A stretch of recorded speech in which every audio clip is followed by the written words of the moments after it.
Seorang ayah dan suami ditakdirkan untuk mencintai dan merawat kehidupan keluarga yang dipercayakan kepadanya. Tetapi bagaimana jika dia ternyata adalah orang yang malah mengakhiri hidup mereka? Mengapa dia menyerah pada iblis batiniah yang terus-menerus berbisik kepadanya untuk mengakhiri hidup orang-orang yang dia cintai? Pada saat itu, tidak ada yang bisa menghentikan pria ini untuk menghabisi secara brutal seluruh keluarga yang dia sayangi. Bukan tangisan mereka, bukan juga rasa takut dan teror yang memenuhi mata mereka saat dia mengambil nyawa mereka. Ini adalah cerita yang mengingatkan kita bahwa kadang orang yang terlihat normal dan biasa saja bisa mempunyai motif tergelap yang tersimpan di hatinya dan menjadi bom waktu yang bisa meledak kapan saja. Bagaimana kisahnya? Sebelumnya silahkan subscribe dulu channel ini serta nyalakan loncengnya untuk mengetahui kasus-kasus kriminal yang terjadi di berbagai negara. Pada tanggal 10 Maret 2024, sebuah peristiwa tragis terjadi di Manoa, sebuah lingkungan yang tenang di Honolulu. Paris Oda, seorang pria yang berusia 46 tahun, mengambil nyawa keluarganya. Dia menikam istrinya, Naoko Oda, dan ketiga anak mereka, Sakurako, putri mereka yang berusia 17 tahun, Orion yang berusia 12 tahun, dan Nana yang berusia 10 tahun. Kemudian melanjutkan untuk menghabisi dirinya juga.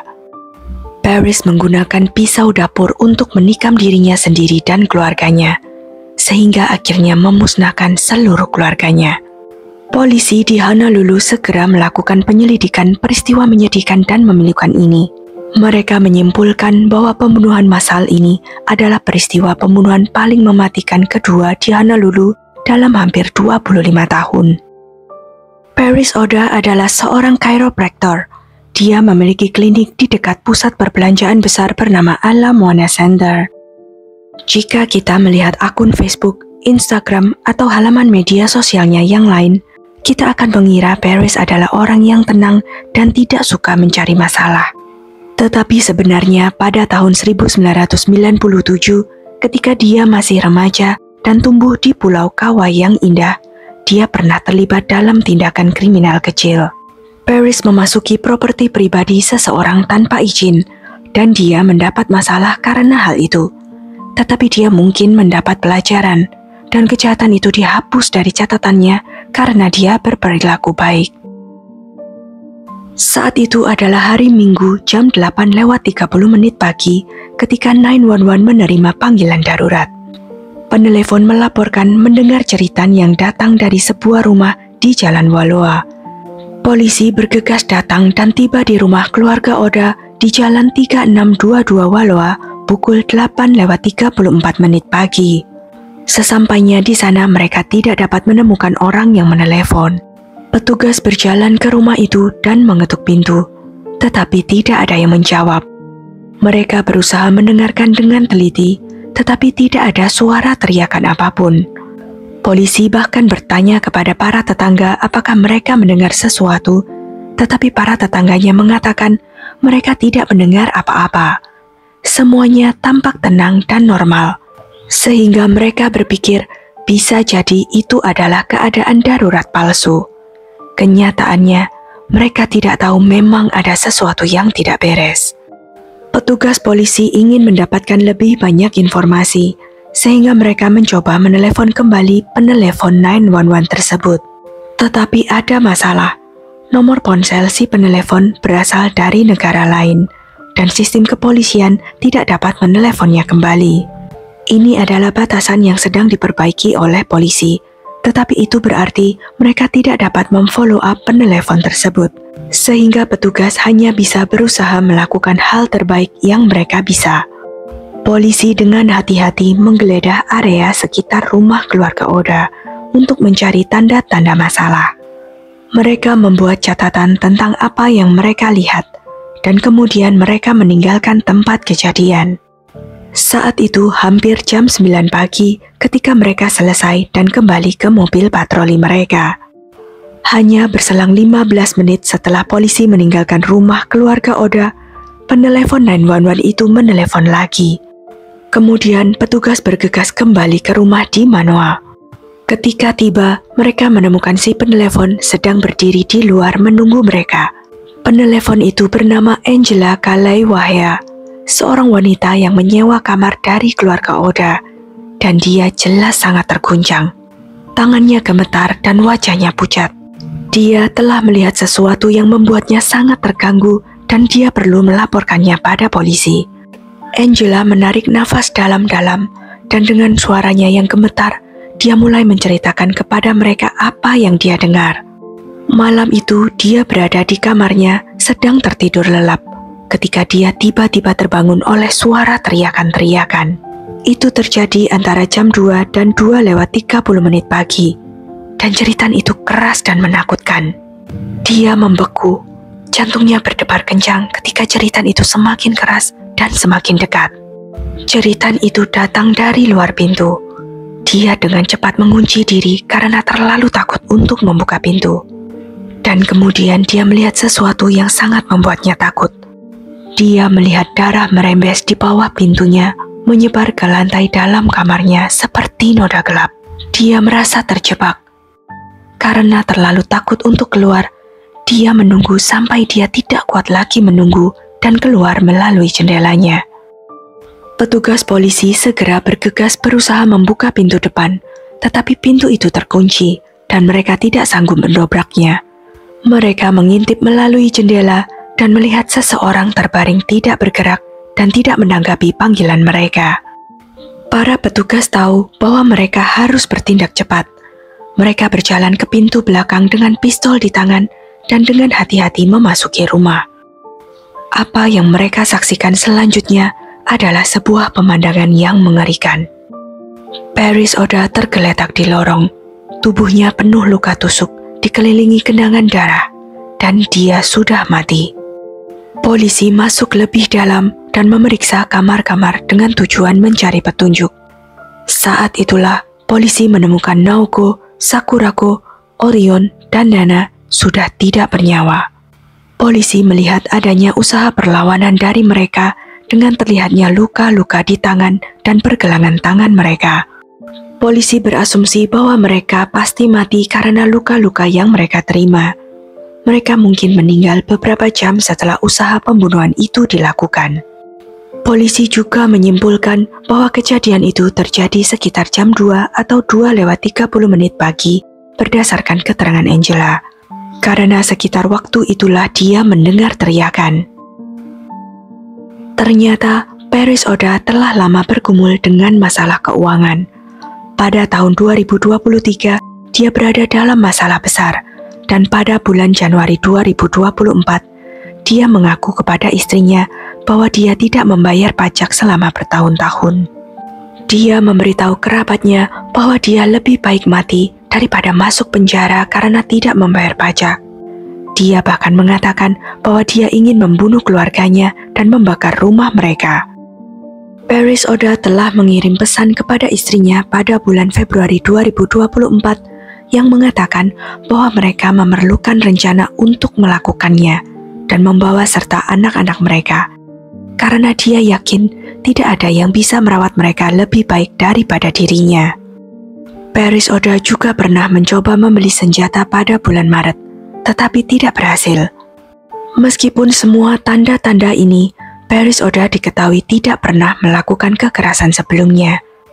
Akan tetapi, kita tidak pernah tahu niat yang sebenarnya di pikiran seorang pria yang merasa tidak mampu dan tidak berguna lagi bagi keluarganya. Dan pada dini hari itulah, kejadian mengerikan yang ia lakukan mencerminkan niat yang sebenarnya. Pada Jumat siang, Letnan Dina dari Departemen Kepolisian Honolulu berdiri di depan kerumunan wartawan. Dia ada di sana untuk berbagi beberapa informasi penting tentang penyelidikan yang sedang dilakukan polisi. Dia menyatakan bahwa setelah mereka mulai menyelidiki kehidupan Paris Oda, mereka mengetahui bahwa dia sedang berjuang dengan masalah keuangan menjelang akhir tahun 2023. Paris Oda mengalami kesulitan membayar tagihannya tepat waktu. Dia terlambat membayar cicilan mobil, uang sekolah, dan pembayaran pinjaman. Dia menceritakan kepada salah satu anggota keluarganya dengan mengatakan bahwa dia merasa bertanggung jawab untuk memperbaiki masalah tersebut. Dia juga menceritakan kekhawatirannya kepada istrinya, dan bersama-sama mereka mencoba membuat beberapa perubahan untuk penghematan. Tapi sayangnya, kesulitan keuangan mereka terus berlanjut. Seiring berjalannya waktu, Paris Oda mencoba menjual properti kedua yang dia miliki di Aiea dengan bantuan agen real estate. Tetapi bahkan hal itu tampaknya tidak membantu. Pada bulan Februari 2024, dia mengungkapkan kepada istrinya bahwa dia sudah tidak membayar pajak selama bertahun-tahun, dan bisnis chiropracticnya juga sepi. Untuk memenuhi kebutuhan hidup, Paris bahkan mulai bekerja sebagai supir Uber. Pada pertengahan bulan Februari, Paris mengirim pesan teks kepada istrinya bahwa mereka perlu membuat rencana untuk melakukannya, dan ini adalah sesuatu yang menurutnya akan mengubah jalan hidup mereka.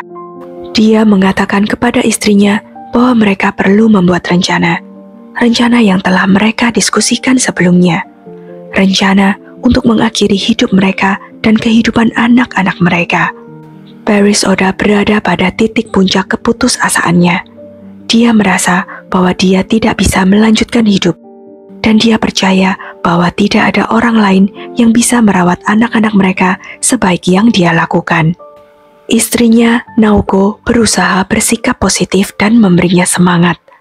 Dia menyarankan agar mereka mulai kembali dari awal di Jepang, tempat orang tuanya tinggal.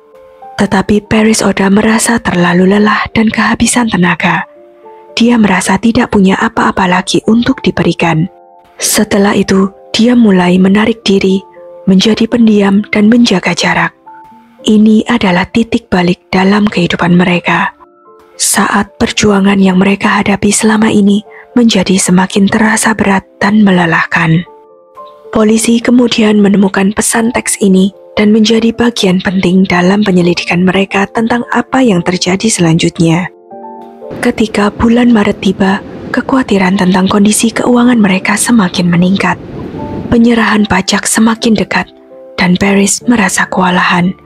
Dia sempat berdiskusi untuk menjual rumah mereka di Manoa dengan makelar properti, berharap menemukan jalan keluar dari kesulitan keuangannya. Namun, kecemasan dan ketakutan Paris menguasainya. Pada titik inilah, dia mengaku kepada kerabatnya bahwa dia lebih baik mati daripada menghadapi rasa malu masuk penjara karena pajak yang belum dibayar. Dalam pernyataan yang putus asa dan mengkhawatirkan, ia juga berkata akan membunuh semua keluarganya dan membakar rumah mereka hingga rata dengan tanah. Sekitar waktu yang sama, Paris Oda juga menghubungi seseorang dengan permintaan yang mengerikan.